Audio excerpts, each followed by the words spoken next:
Shop Talk is back. With the support of LSETF, we're sat down with some young, brilliant entrepreneurs to learn the secret behind their success so that just maybe we can do the same thing. Ebuka, how are you?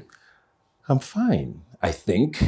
And I use fine very loosely, considering the fact, my life, it's been a crazy Couple of years, yeah. And it's great to still be here, healthy. And but yeah, honestly, it's very hard to say you're fine living in Nigeria these days, let's be honest. So you say it with faith, like I'm fine. Exactly. Right? Yes, much more than anything else. Yeah, I mean, I think that's what counts, right? That you have enough to be able to count as your blessing. Exactly. You know what I mean? You're not. And you also try to just put out hope. Yeah. So that, they say the power of the tongue. So you don't want to say you're not fine. Yeah. And then it manifests. And also to just, it's good for the people around you as well. Exactly. To also feed off that sort of energy. True. Yeah. So what would you say right now, right? Do you think is the hope for, I guess, our generation and the next? I don't know if I can really fully put myself in your generation, but our generation and the next. Honestly, it's hard to put hope in context now.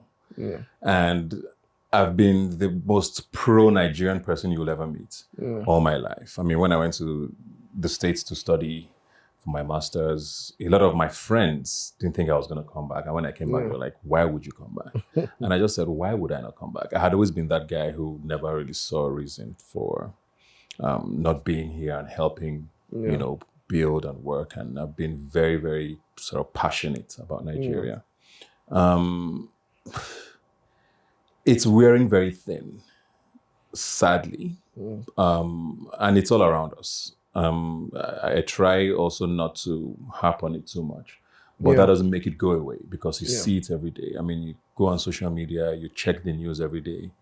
There's literally just headline after headline of things that make you want to just give up. Yeah. Where does my hope come from? I just keep believing in our resilience. I used to be a huge fan of that word. I don't like it anymore because it almost feels like Nigerian resilience is just sort of substituted now for just being dumb and not being able to speak up and, fight for what you believe in. But we are very resilient, sometimes not in a great way, but it has held us this far. And we are actually very brilliant people. I look to that a lot and I see, especially the generation right after mine. Yeah. In the last few years, they have sort of come into their own, or are slowly coming into their own. And I see the energy, I see the resolve to take what they believe is theirs and demand what is right. And it kind of gives me hope to say that, okay, maybe there might be some lights. I don't know where the tunnel ends. But that sort of gives me some hope to say that, okay, I mean, it's not all completely lost. Line of work, how exposed are you to, I guess, some of the ideas that, this generation, next generation are having, right? Because, one thing that you said that stands to me is we are a brilliant people. I see it culturally, you can see it traced throughout our history, right? That there's a lot of intelligence, and sometimes because of circumstances and situations, it gets channeled in the wrong direction. But there's so many brilliant things and ideas that people are coming up with in this country. Like, how much do you get exposed to kind of the ideas that people have? I mean, it's probably the biggest blessing I have with what I do. Because, I've done a show now called Dropping Minds for going on 9 years. I've done it every Sunday. By the odd Sunday where I'm not available. But it's been a long run. And I've just seen and heard story after story from people who are doing. Yeah. And it's very impressive. And a lot of that happens in spite of government, not because of government. And I think that's what stands out for me. I was at a conference sometime early this year by the United Nations, and it was something focused on Nigeria. And there was a guy there who's not even Nigerian. I think he's from Sudan, I think. Yeah. And he said something that was very, very striking to me. He said, is it not interesting that the things that work the most in Nigeria today are things run by young people. Yeah. And he was talking about media entertainment. He was talking about tech and fintech and that space. And it was just very telling. And there were people in government who were sitting there who you could see their eyes sort of light up like, and it's true. And these are people who have decided, you know what, I'm going to take my fate in my own hands and just do these things. Yeah. And these are the shining lights we see today. You wake up every day, there's a new startup being acquired or, getting funding, or there's an entertainer winning an international award, just excelling in their fields. So I think it's been very interesting to see a lot of these stories evolve. A lot of these people who are shining stars now in these sectors I've mentioned, people who I knew when they were still trying to start. And I see them now doing amazing things. And you also see a new crop starting to emerge as well. So the cycle is healthy enough in those spaces. And it's been very, very rewarding for me to be just witness, all of that. Yeah. I mean, so we get to hear a lot of good stories, right? But in relation to the numbers, it seems like a small crop. Like, how do we go about trying to expand that and increase the numbers of people that have opportunities and things like that? So there's only so much you can do as an individual, as a people. And I think that's where policy now comes in. Yeah. And you have to be intentional about a lot of these things, which is where it now goes back to government. Yeah. Whether you like it or not, it's like what Nollywood was doing for the longest time. Nollywood kept on growing and growing and growing and growing, became this third biggest industry in the world, suddenly became number 2. But it can only go so far with just them doing their thing. There's no structure. There's no sort of policy that says this is how the industry should be run. So as long as people are left to do their thing, they would do it well enough. But then policy has to make it intentional for growth to be a little more astronomical or whatever the word is. And that is where I think is missing in a lot of these things. Yes, entertainment is doing well, but like you said, how many people can it really employ if it's just left to keep thriving the way it is? And why must Lagos be the only place for tech, for example? Why does everything have to be centered here? I saw a thread recently where someone said, why is Abuja not the center of tech in Nigeria? It seems like a more viable space. Why can't we have 3 hubs in the country for stuff like that? Why does every movie have to be shot here? So it's where government now says, okay, it's either they do it themselves or attract investment enough to say, okay, come to Abuja, come to Port Harcourt, come to Owerri, let's do this in Kano, so that a lot more people are benefiting from what is already thriving somewhere else. I think it's crazy, just the idea of that when you were talking about like, why do all films have to be filmed in Lagos? I recently was watching something and I was simply refreshed by the fact that it was shot in Abuja. I found it so refreshing because I wasn't the scenery is different. I was seeing the same shots. Like everything just felt fresh in a kind of way. Yeah.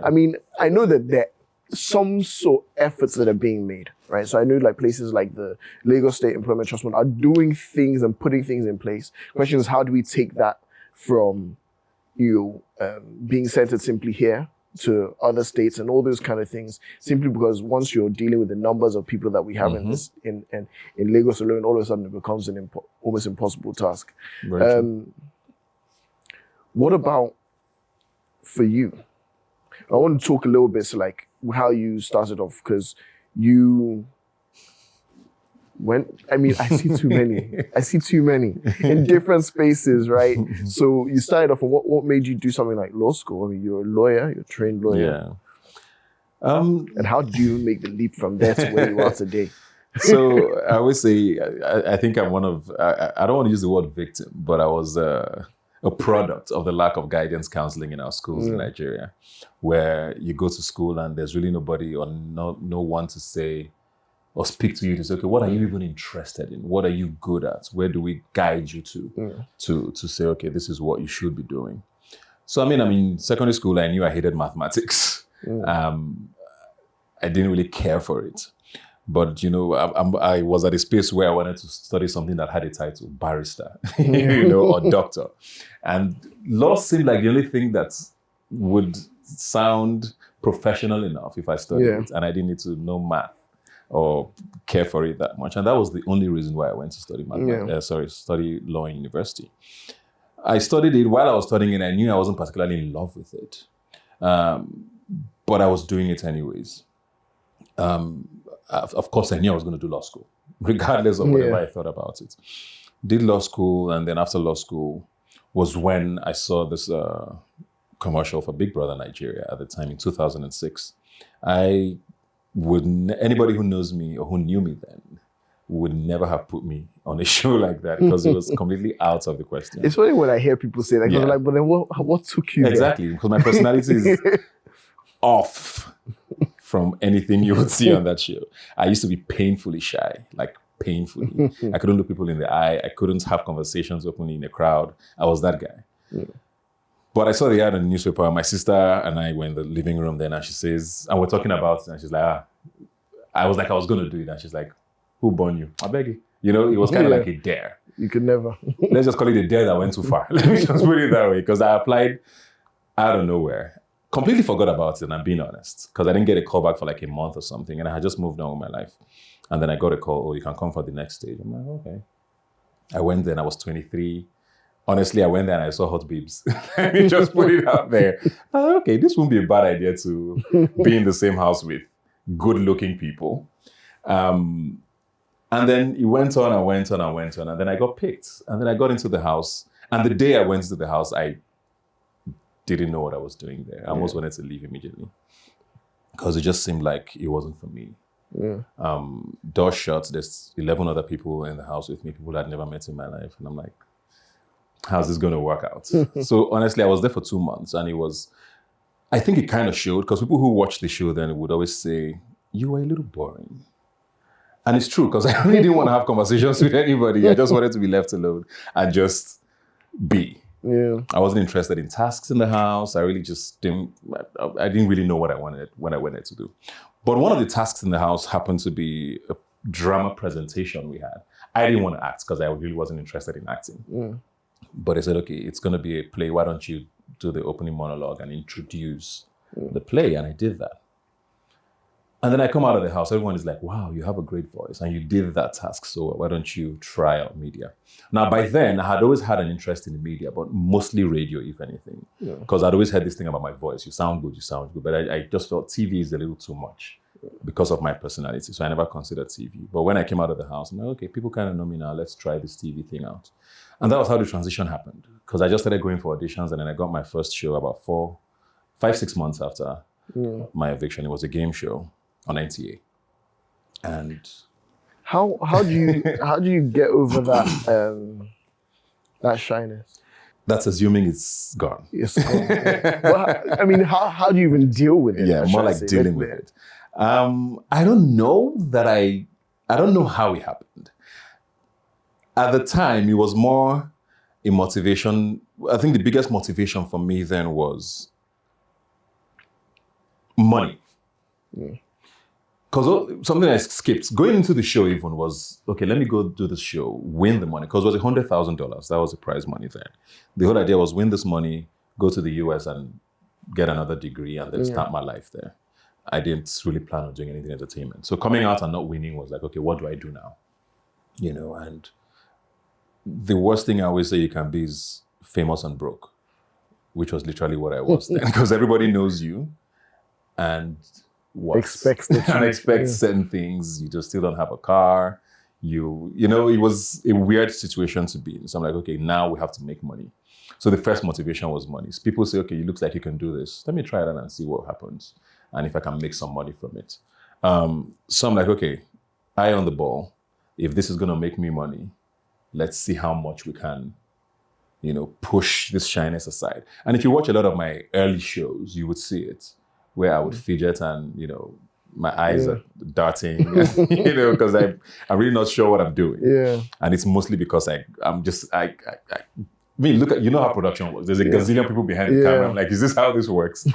So that was very hard for me. But I think over time, the biggest shift would have happened, I think, more intentional out of even work. Because I then started becoming intentional about going to events and interacting with people. And that's the part I still hate. Yeah. And now I've sort of gotten away from it again. But going to an event and saying, okay, I'm going to have a conversation with as many people as I can. and walk up to someone who maybe you admire, someone who you see on TV, someone who you find interesting at the event. Hey, how's it going? And just have that conversation. And that helped me even with hosting events as well. Because then I started looking at being on stage with a crowd as me having a conversation with one or two people just in there. So it's a process still. But like with everything I say, you have to be intentional about it. Yeah. And it was literally me just saying, yes, I have to surmount this. If this is going to be the obstacle to me being good enough at what I want to do. And of course, as I went along, by the next year, I fallen in love with television. I realized, okay, this is probably what I should be doing. And I knew I loved what I wanted to do or what I was doing at the time. And I figured, how else do I grow in this space without this hindrance, being there? So I had to be intentional about it. And I still am. Now, most people, when I say I'm shy, most people don't believe it because of how I've been able to. I mean, it's been 15 years since I started doing TV. So it's a long enough time, I believe, to have, walked around a lot of those things. But yeah, it's being intentional, I think, has been what's I think it's funny because I personally find a lot of I can relate. Yeah. Funny enough, I think the same way, no one ever believed me if I said I was shy, but I am, because and doing this is unexpected personally. I always enjoyed acting because I got to do something I enjoyed, but not be myself. I think the idea of being yourself on the camera feels even more vulnerable than the idea of pretending to be someone else. And so one thing that I'm seeing stands out is just is like you said, the intentionality of learning to overcome the things that are standing in your way. Because a lot of people, I guess, look at your problem and look at what you can't do and say, well, this means I can't, it isn't an option for me. And trying to find a viable option that lets you let your flaws remain your flaws. How did your, because like you said, you've come out of Big Brother, you're a celebrity now, and there's no money, and you're trying to find a way to turn it into money. How did your background aid your ability to do those kind of things? I mean, like negotiating, all those kind of things, working out what your worth was and wasn't. Did your legal training pay anything to that? Of course. I got management for the first time in my career after 12 years. So for 12 years of my career, I was actually my own manager. And that was because of my training, of course. So I knew how to read every contract I got. I knew how to sort of negotiate. I knew how to have conversations in a room to say, okay, this is what I should be getting or not getting. That definitely helped a lot. And it still does, because sometimes even the management says, okay, Ebuka, maybe you need to look through this in case you spot anything that we are not spotting. And so that definitely helped a lot. It was also interesting that at the time, having lawyers in entertainment was very alien. Because what happened then, I mean, the biggest sectors in entertainment there was Nollywood, and music was still sort of growing at the time. So you had these musicians who would go to Alaba and sign up the rights to their album. The marketer pays them off. And that was it. That was how that worked. With the movie people, it was just go and act, you get your pay. Nobody really understood why, as a brand or as a celebrity or as a person, you needed a lawyer for anything. You had one or two entertainment lawyers, but they were very few and far between with clients. So then it was even weird. I would have a few celebrity friends at the time who would send their contracts to me to say, please, can you just help me quickly look through it? So I was doing that as well on the side, and it was also helping me keep sort of abreast of, like, okay, this doesn't work, if you need to redraft this and all of that. So it was very, very helpful. And I think that's what helped me sort of decide to go back to school when I did, because I did the show in 2006. I went back to school in 2010 to get a master's degree in intellectual property and communications law. And it was because I had, as much as I said I wasn't particularly in love with the law, I saw sort of a vacuum. And I said, okay, how do I sort of combine this thing I actually studied with what I'm doing now and make it work? And I just started looking out, doing my research, and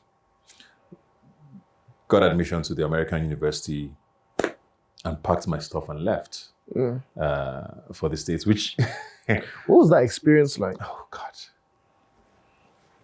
So it was a very tough thing to do.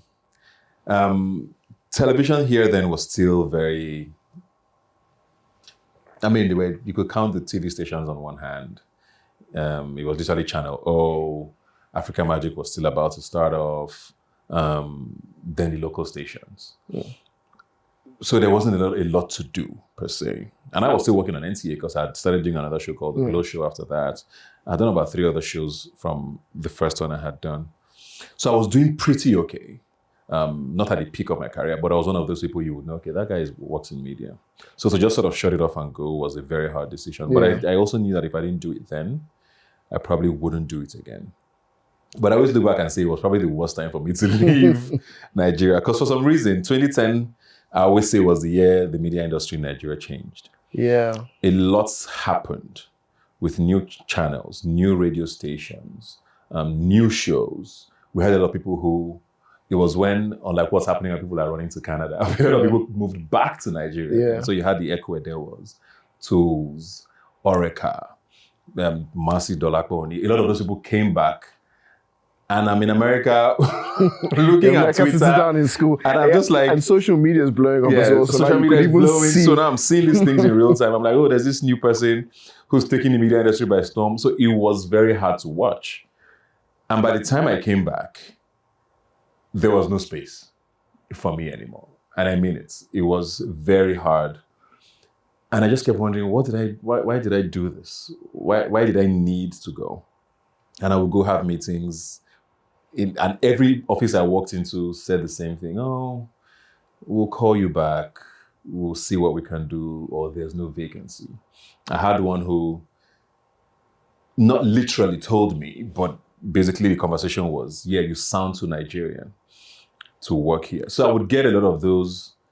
And I'm just like, but this is not what the industry was when I left. So it took me another 1.5 years to find my space again. So it was a very tough experience. Being in school there, I totally enjoyed it because I had schooled in Nigeria all my life. Did my university in University of Abuja, did my law school here, then went to DC for my master's. So it was my first sort of eye-opening experience outside of these shores. And so I enjoyed that part of it. You know, you come from a system where you literally have to cram and pour things out. There's no engagement with lecturers to a point where you are having conversations in class. I'm like, okay, I like it. Yeah. So I learned the most, I always say, in that time. But it was very traumatic seeing what was going on in the space that I left. One thing I noticed, and I don't know if you noticed it, and it's an awkward question, but that everybody that you just mentioned now, we're talking about people that were coming back as female. Yeah. So as a male host, right, how was it even creating that space? Because it's funny enough, I feel like there is a lot of females in that space. And so how is it creating a niche for yourself as a guy in that space? Because between yourself, I guess someone like IK, there aren't as many men that are hosting and making a huge career out of it. Yeah, exactly. Yeah. So it comes back to being intentional, right? So when I started doing television, I knew I just wanted to do TV, but I didn't know what it was I wanted to do on TV. And that's what I always tell people who come to me and say, okay, I want to be a TV presenter. I always say, what exactly are your interests? It's like saying I want to be a doctor. We all know there's so many kinds of people. I mean, special. Do you want to be a pediatrician? Do you want to be a gynecologist? Are you going to be, what do you want to be? You know, so the media from the outside looks like just one big box. So I started off doing a game show. Then I went to do an entertainment show. Then I did a sports show. So I did several things, red carpets, until I found out that my biggest strength, first of all, was in interviewing people. And I realized I need a sort of platform where I'm having conversations or interviewing, which was where Robin Minds came in. Robin Minds had been on air for about 5-6 years at the time. And I had a conversation with the producers, and then I became the host in January of 2013. And I think it's just been playing to my strengths. I always say I don't try to do what I'm not good at. So you hardly see me. It doesn't mean you won't see me do it, but you hardly see me, for example, host a concert, right? Because it's not who I am. I'm not going to sag my jeans and be on stage and telling people to That's not my core. But there are people who are great at hosting events like that. You see me more hosting a bank corporate events or, things that are more aligned to my personality. And once you identify what you're good at and be intentional about building, I watch everything on TV that's media related. I literally watch television from South Africa, Ghana, Australia, Canada, the UK, the US. All I do is watch talk shows. If you check my YouTube history, you just see them because I'm constantly trying to learn and see what I can be better at. And I think that's what it's been. You talked about Ike. Ike, of course, is someone who has done great in the industry. Yeah. And I once in a while, I always see these things on social media, Ike or Ebuka, Ike versus Ebuka. And I can see why it happens, but at the same time, we're two very different presenters. Yeah. When I think about the things I see you doing, they are very different. We're two very different presenters. The things Ike does, a lot of them I can't do. A lot of the things I do, he doesn't. And which is probably why we are where we are, because everybody has realized this is my lane, this is what I'm great at, and I'm just going to stick to it. So the comparisons are flattering sometimes, but mostly just, it's not necessary. So I think it's really just playing to your strengths and understanding what you're good at and being intentional about constantly building and learning and being better. Like I said, I'm constantly watching stuff. I'm not professionally trained to be on TV. So what's the best way to learn is to learn from people. Yeah. And that's literally what I do. I've watched virtually every Larry King interview there is today. Not all of them, but there's no Larry King interview I see that I don't press play on. And a lot of what I've done has been sort of tailored towards his style. And if you watch closely a lot of my interviews, the leaning in, it's just almost copy and paste. But it's because he's great at what he does. And he's had some of the best interviews you can find in the world. I did a bit of Oprah into the style as well, where it's like, you're trying to pull the person in and emotionally sort of blackmail them to give you answers. But you have to learn and keep learning. And these people have done great with what they do, so why not learn from them? And so it's just been me being intentional about saying, okay, this is what I'm good at. I know what I'm great at. I know what I can be better at, and just keep building on that lane. Yeah. What would you say are, I guess, the differences between one, doing your work well, right, and then learning how to cultivate and build a brand out of it? Because you do your work very well, but then you've also become a brand. And how do you, because there are many people maybe that know how to work, but don't know how to turn themselves from being someone that simply knows how to do the work to someone that people are looking for. I've gotten that question informally a lot, and I never know how to answer it. And it's mostly because a lot of it is personality driven, right? Where you are, you know who you are, right? You know where you're coming from and you know what you're trying to achieve. So as a person, how do you want to be seen? I've never courted controversy. Even at a time when people would say, no, bad news, as long as you're in the news. No news is bad news or whatever it is, I've never been that kind of person who would say, okay, let me just do something or let me put something out there for people to talk about me. If I'm not in the news, I'm not in the news. Can I just do my work, And that has honestly been what has guided my person outside of work. I would say I have a morbid fear of being on blogs. It's funny, but it's true.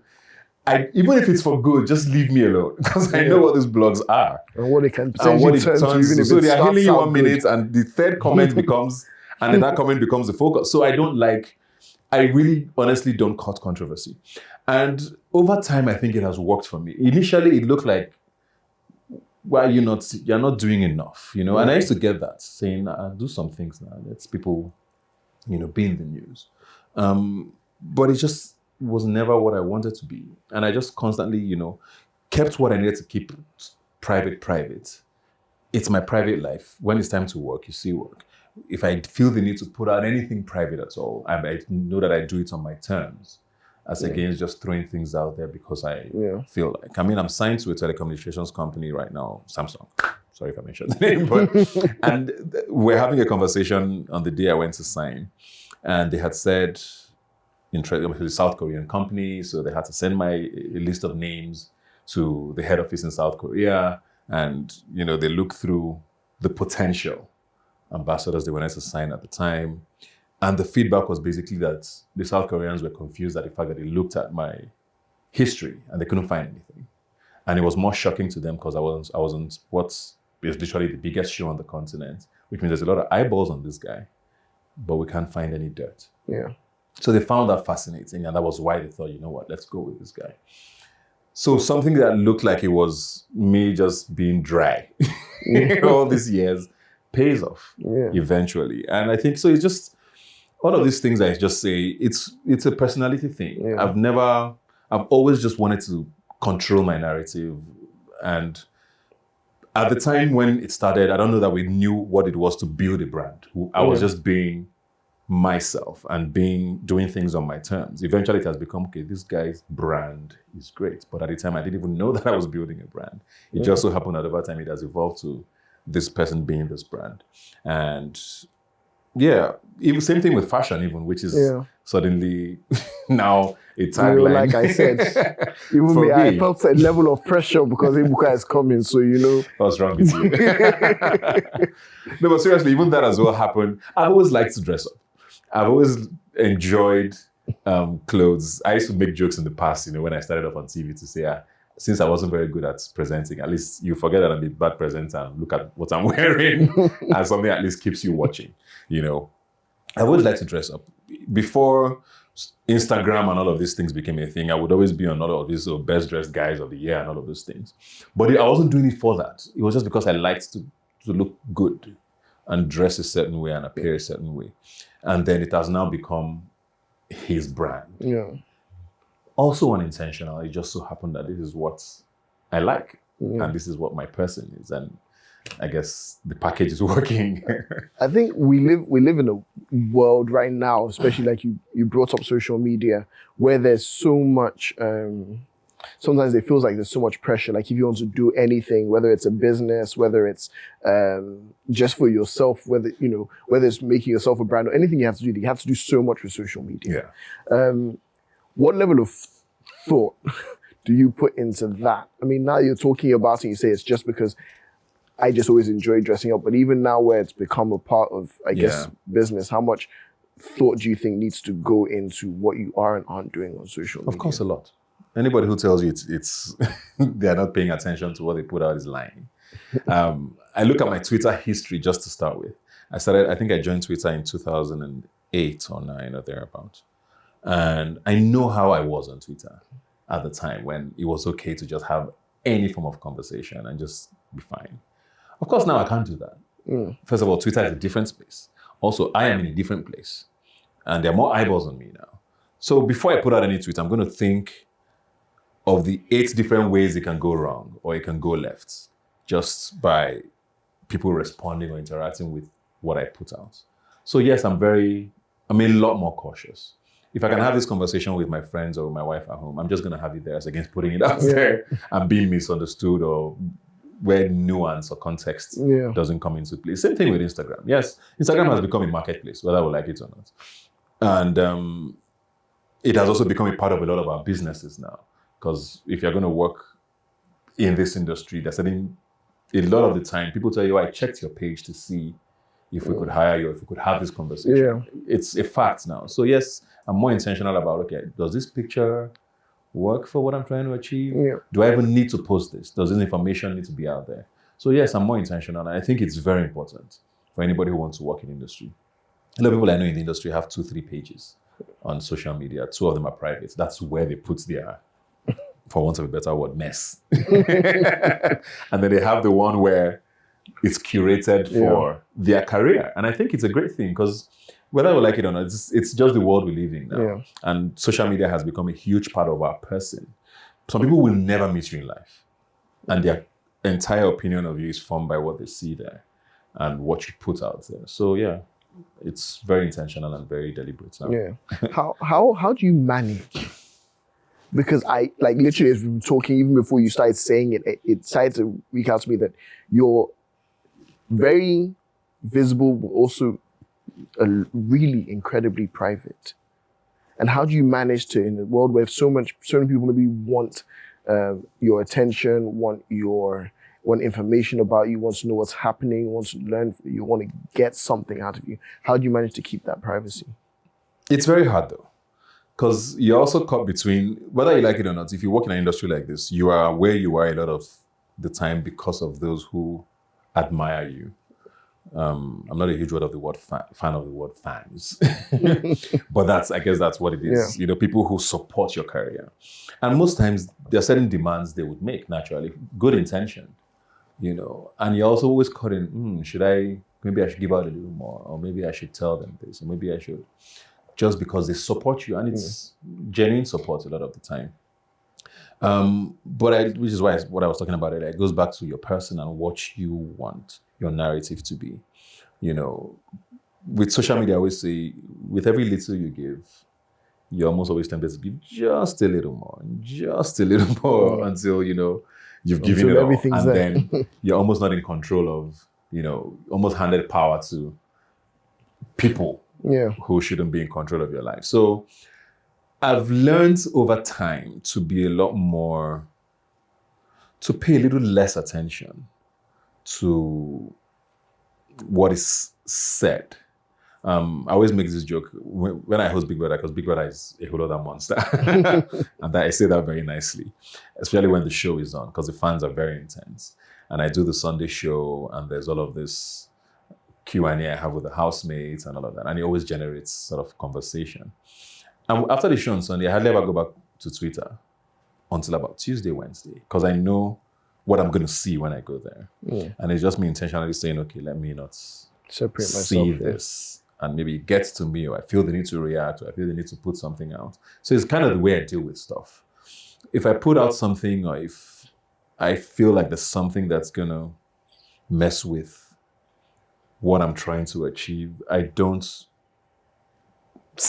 not to see it. I'm not one of those who will tell you, oh, social media doesn't get to me. And I think a lot of that is not true. I think social media gets to everybody.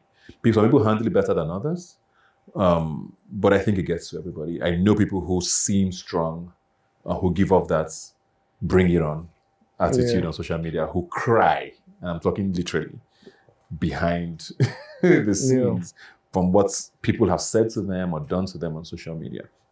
So I think it's a lie when people say, oh, it doesn't get to me.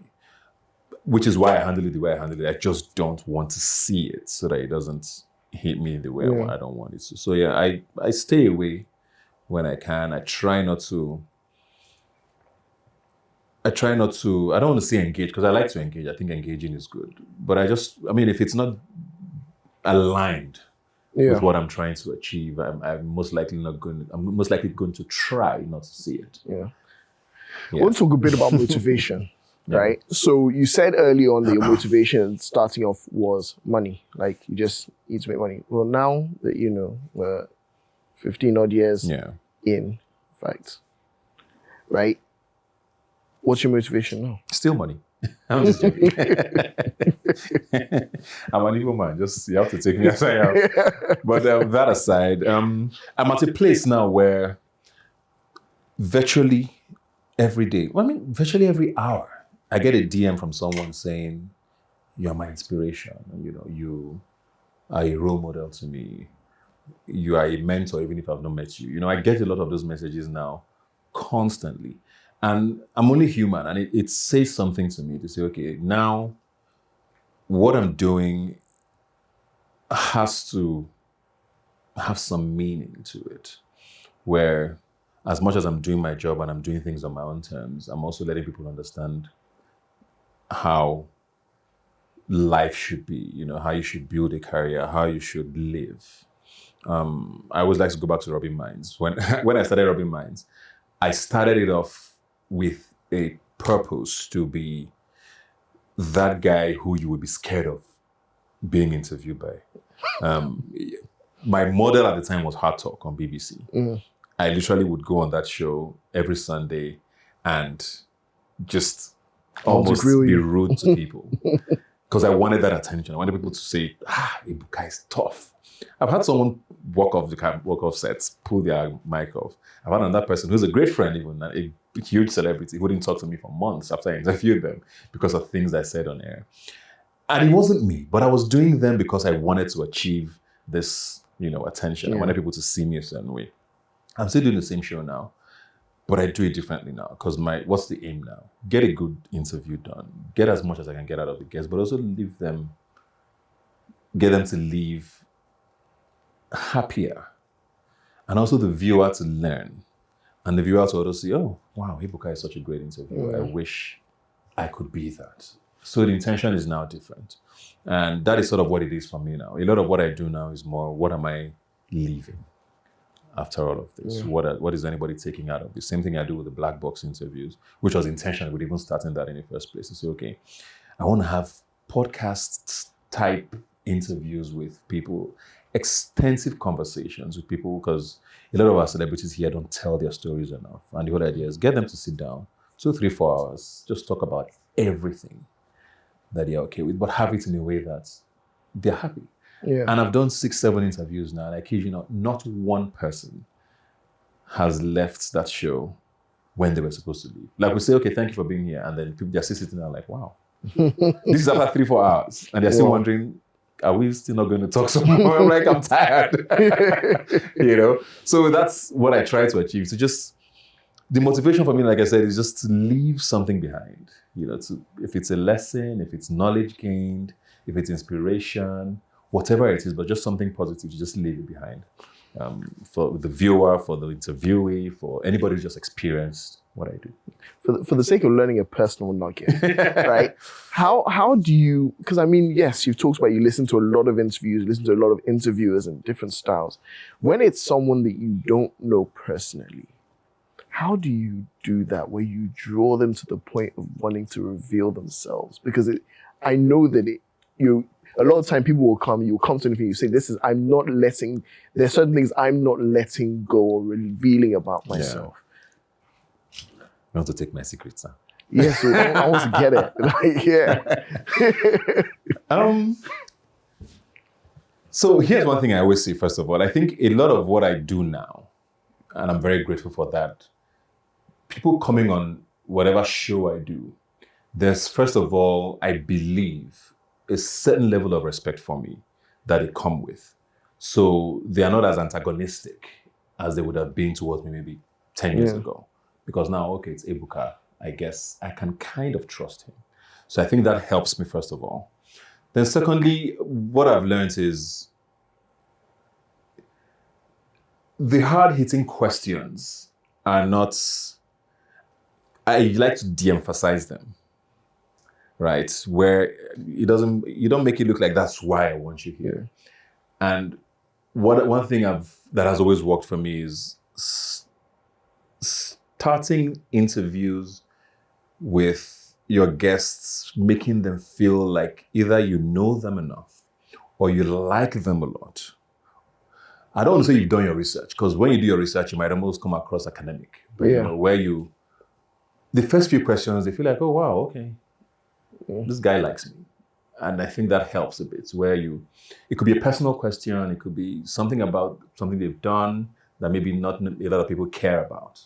And you sort of make that, and most times it works, where they're happy to be like, oh, okay, this guy kind of cares. Yeah, kind of sit back and just relax a little bit. Before you throw in the real reason why you brought them there.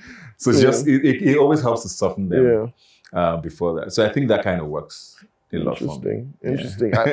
For me, like, I'm seeing a lot of talk about things like purpose and all of that, because we talked, so what role, I guess, do you believe the purpose kind of plays in what you end up doing, and how often do you have to revisit it? Because you've talked about, when you started off on Rubbing Minds, your interview style was different because your intention was different, and having to reevaluate that. How often do you think you have to kind of sit back and look at yourself and recheck the vision in life, not even just... Yeah.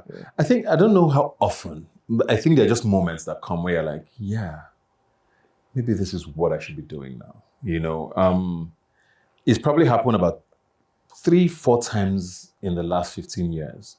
first, I think the first bit came from, okay, I guess this, having the epiphany to say, okay, I guess my strength is in interviewing. That helped. There was also the desperation after I'd come out from my master's and nothing was working. And I would go for all these auditions and they'd be like, Ebuka, you were actually the best. But they said, Oga wants this person, stuff like that. Yeah. And it went from anger to just say, you know what? I'm going to just take this into my own hands now and not let anybody else control my narrative, which is why I said the Robbie Minds conversation started and I went to say, okay, let's go into this together. It was on terrestrial TV, a lot of people in our generation watch cable. Yeah. So it was almost like, why are you going on a terrestrial TV station? But it was because I said, okay, I'm going to do this and get my narrative in my hands again. Yeah. Then of course, the change of style in my interview. So I think it's always just moments that trigger it, where you realize, okay, I'm in a different place now and I need to be able to align my beliefs with where I am. And it's natural. They always say when you're in your 20s or your early 30s is when you are most likely to be trying to discover yourself and you're playing around things and, trying to really figure out what you stand for, who you are, where you're even headed, and I guess that's what was happening. So I don't know what next or when next I would go through that, purpose shift, but I'm very happy with where I am now. It doesn't mean that there's not a lot more still to do. I mean, I always say in the entertainment industry as a whole in Nigeria, I think the media is at the bottom of the table because it's music, Nollywood. You even have the comedians and people before you get to presenters because we're still seen, unfortunately, a certain way, like, okay, almost like they can do without us. Sometimes you want to interview someone, it takes, you know this, because you just believe, why do I need to do an interview? I don't really care for this. So we're still, and it's probably going to be my next sort of getting that proper respect for the industry and people to understand the need for this. But it's also happening at a time where the face of communication is changing so fast, Suddenly you don't know, are you supposed to be on traditional TV? Is it online? Yeah, these questions. There's also social media happening. People are doing Instagram live interviews. There's so much happening, So it's hard to even keep up with what's the space should look like. Yeah, it's funny because these are the questions I'm asking myself when it comes to this. So which is why if someone like me, I have my hands in all this spice. So my bounce radio is online, then I have one on cable, then I have one on terrestrial TV. I'm lucky enough to have that sort of, luxury to do that. But it's also hard to just keep up. And I just hope, some people think it might be signaling the death of media. I hope not. I don't know what the evolution is going to look like. I think a lot of it is going to depend on you guys and the Gen Zs.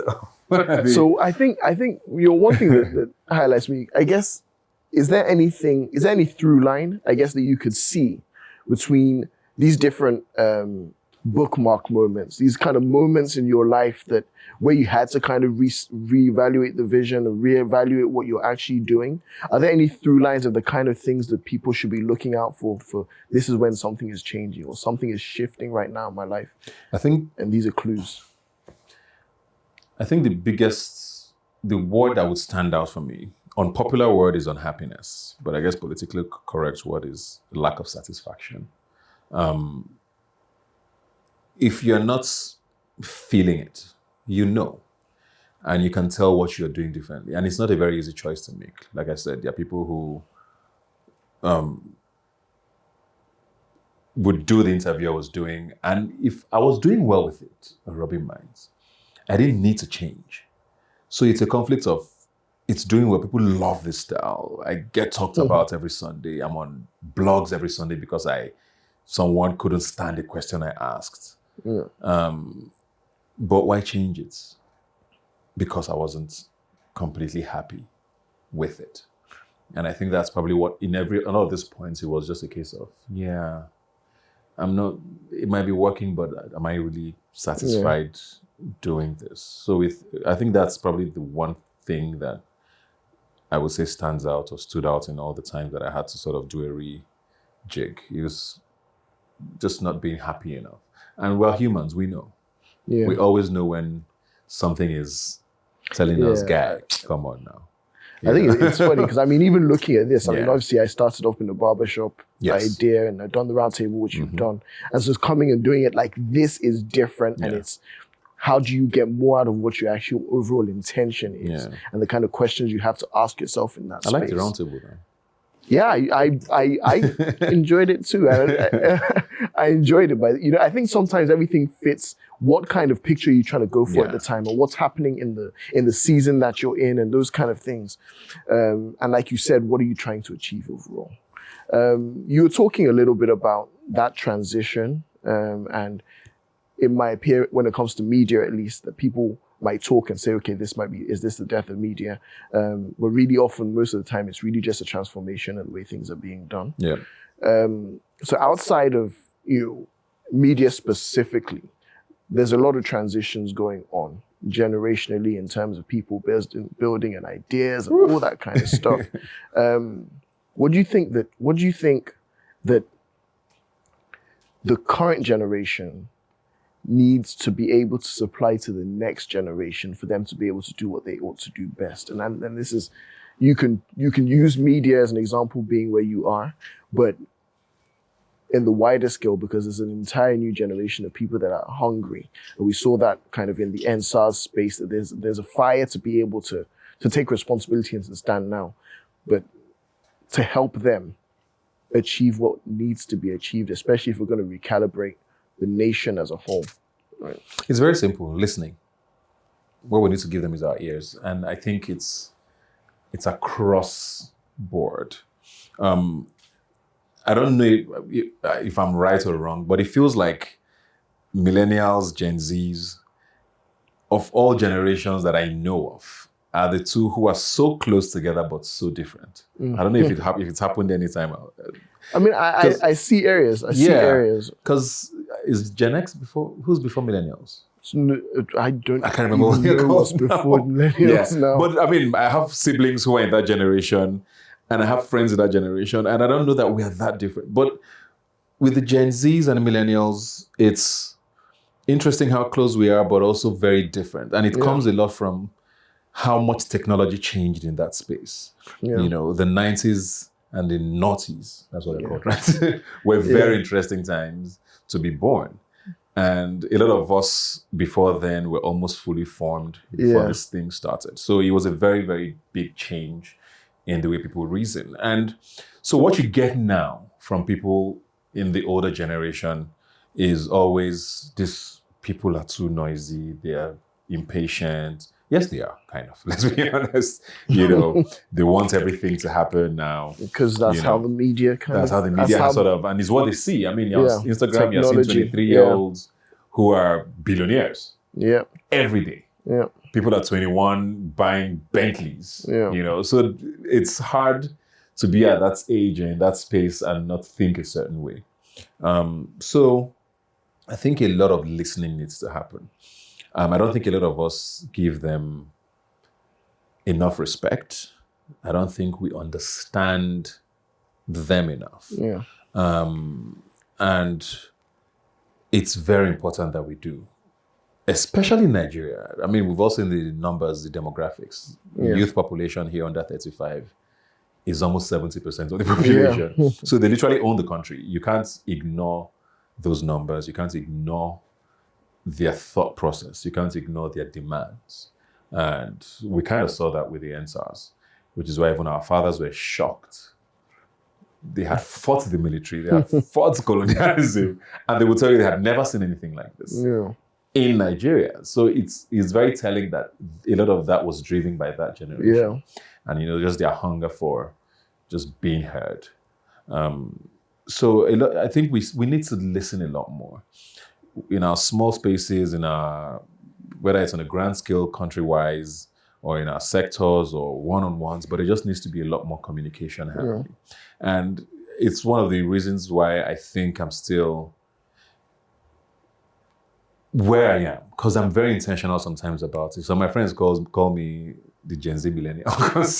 They say I'm a little too in touch and liberal, about, their thoughts and all of that. And I think it's only right, because I learned so much from sometimes just even reading tweets from them, or, how they think, how quick they are to take charge. You and I know how you want to make a decision. You are wondering, okay, is it going to work? Yeah. You're thinking about, these guys are just, they're almost risk averse. I don't get it. So there's a lot more listening and just communication that needs to happen between generations. And like I said, there are too many to be ignored. Yeah. There's too much potential there for the country, as well as implications that we need to respect them a lot more and listen to them a lot more. How do we stop stifling? Because there's one thing, I guess, yes, to listen. Another thing, to make sure that you're not trying to push them down while they're trying to build something up. And we talked about the amount of things that are being done in, like, for example, like the tech space and things like that. What can we do to make sure that, people that have these brilliant ideas, that, because I know what it's like, especially knowing, and I'm sure you do as well, because there's a tendency, especially when you're in for us, right, in the entertainment space, culturally, it was new in terms of, who's taking acting and things like that seriously, that when you want to make a lifestyle out of it, it's easy to get stifled. How do we make sure that we don't make those same mistakes with stifling the generation that are coming, the ideas that they're having, so that it can actually proliferate, and it can actually grow, and they can actually have impact in this country? That's a tough one. Because a lot of, it's, like you said, the industry we're in is very interesting. And actually just the country as a whole, there's generally just not what's the word? Ageism. Yeah, there's always a lot of that with things in Nigeria, where there's a belief that you are too young to do certain things or to achieve certain things. And I don't know, honestly, how we can start changing that narrative, because there's so much, like I've said before, that we can learn and get from them. But and I think I don't want to talk about government too much, because as much as they would always come up, but we live in a country where, we have youth ministers who are a certain age. We have youth leaders in parties who are a certain age.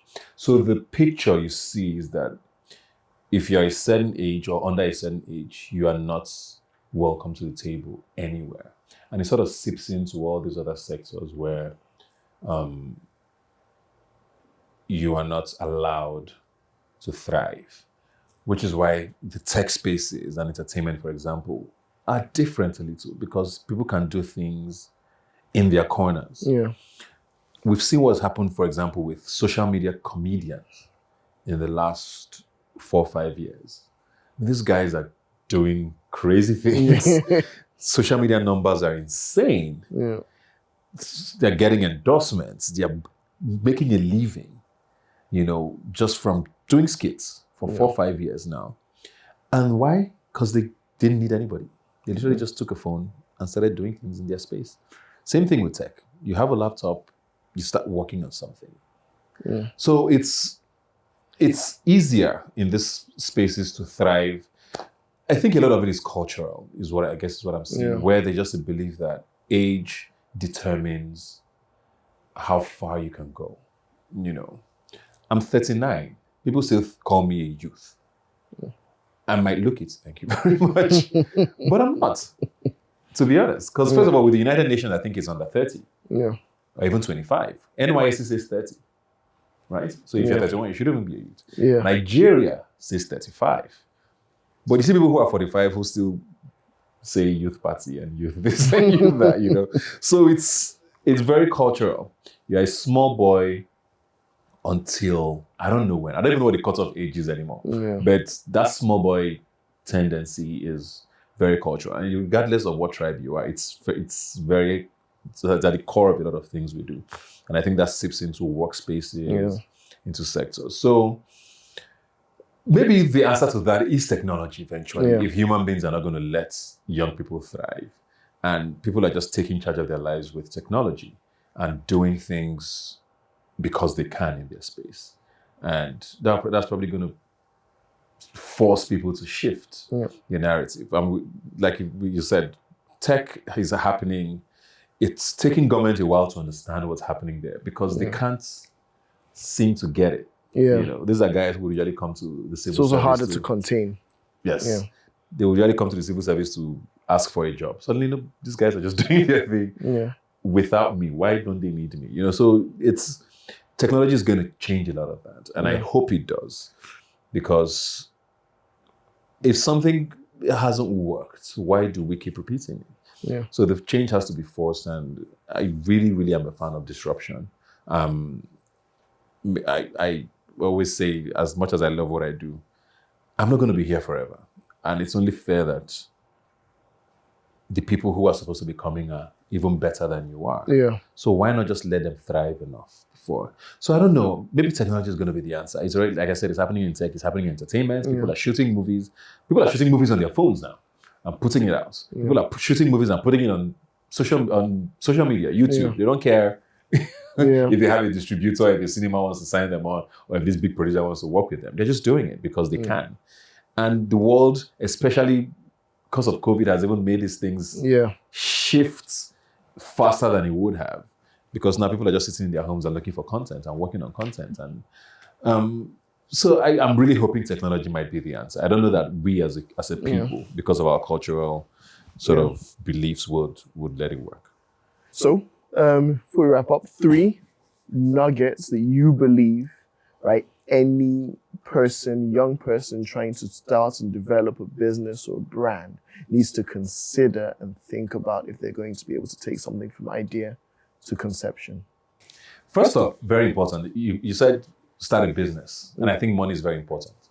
I think a lot of people get too passionate, especially creatives. I know we're very guilty of that, where you're so passionate about something, about the arts. You just want to be seen as a professional, and you forget that you're actually supposed to be running a business. Yeah. And that's very important. If you want to start up something, whether it's your personal brand you're building, whether it's a business you're trying to start up, do you see profits? Do you see money at the end? Yeah. Because whether we like it or not, money is very fundamental to a lot of why we're alive today. Yeah. And you need to be successful at what you're doing. And I don't think a lot of success comes if the business isn't thriving. And what makes a business thriving? Yeah.